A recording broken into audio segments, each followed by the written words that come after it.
Welcome to the Gurukul Prep Daily Podcast on 25th September. Update 1. Important Day.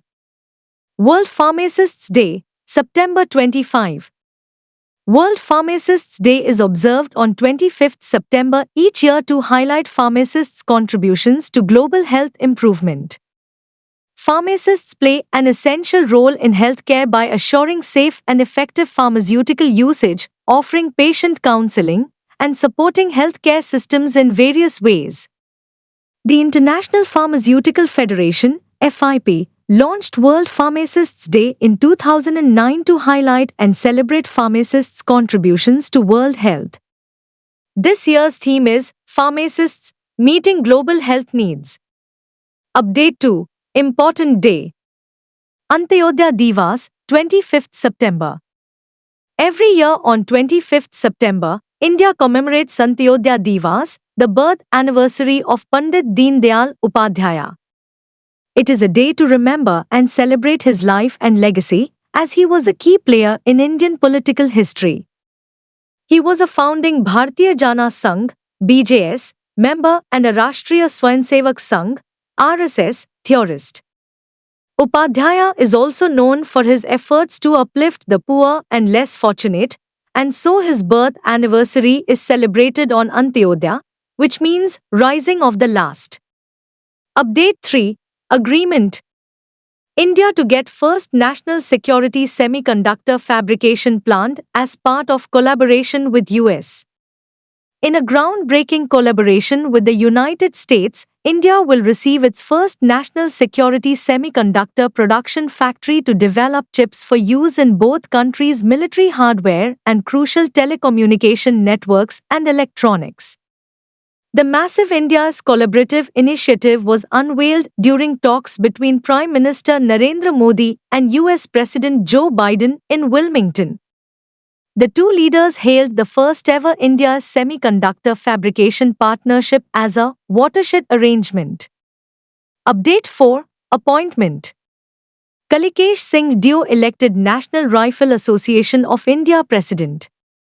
Kalikesh Narayan Singh Deo was appointed President of the National Rifle Association of India, NRAI, after defeating his opponent V.K. Dal 36-21 in elections held at the Constitution Club of India.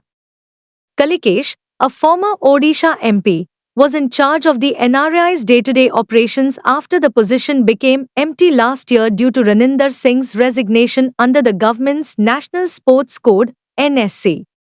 Last year, the Sports Ministry issued a directive that heads of national sports federations, NSFs, cannot hold office for more than 12 years as per the NSC.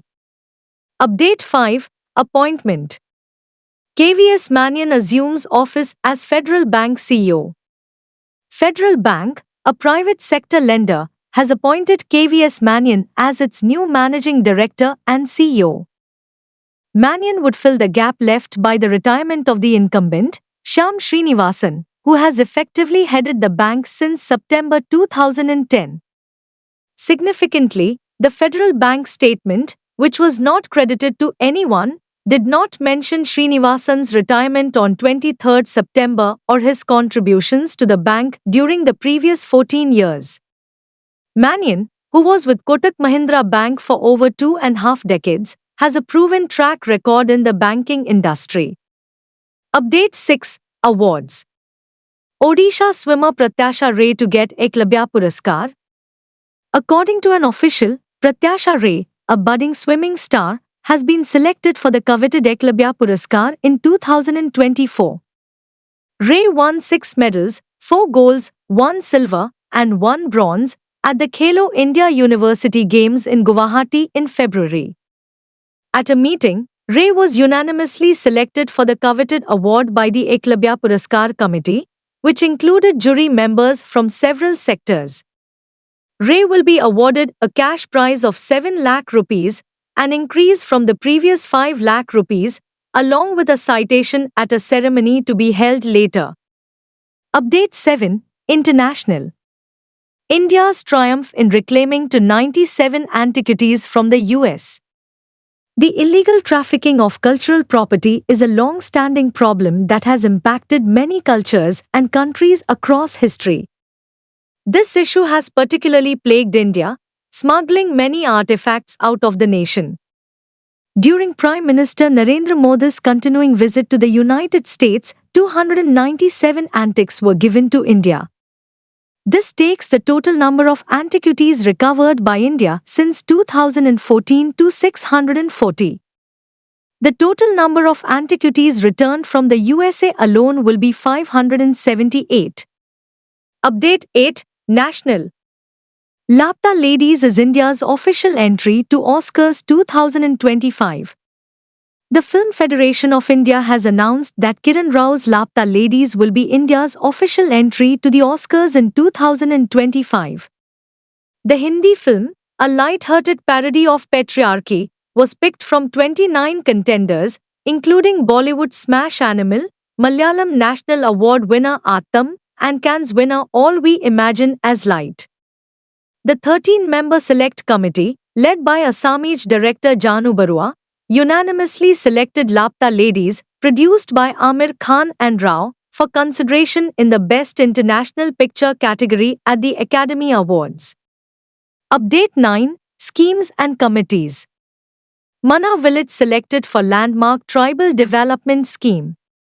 Mana Village, situated in the Joshimath block of Chamoli district, was selected for the Pradhan Mantri Janjatiya Unnat Gram Abhiyan, a central government project focused on improving the socio-economic situations of tribal groups. Chamoli is home to the Bhotia tribes, most of whom have lived in the Mana and Niti valleys of Upper Chamoli for millennia, according to the Chamoli District Administration's official website. This program aims to provide better infrastructure, health services, education, and livelihood opportunities for tribal communities across the country. Update 10. Summit and Conferences. President Draupadi Murmu inaugurates 16th Asosai Assembly. President Draupadi Murmu stated that audit must keep up with technological advancements to conduct its supervisory tasks successfully. The President opened the 16th Assembly of the Asian Organization of Supreme Audit Institutions, ASOSAI, in New Delhi on 25th September, stating that the responsibility of public sector audits has risen above conventional auditing to involve evaluating the effectiveness of public welfare schemes and projects, guaranteeing that they serve all citizens equitably. She stated that in an increasingly technology-driven world, more and more public services are being delivered using technology.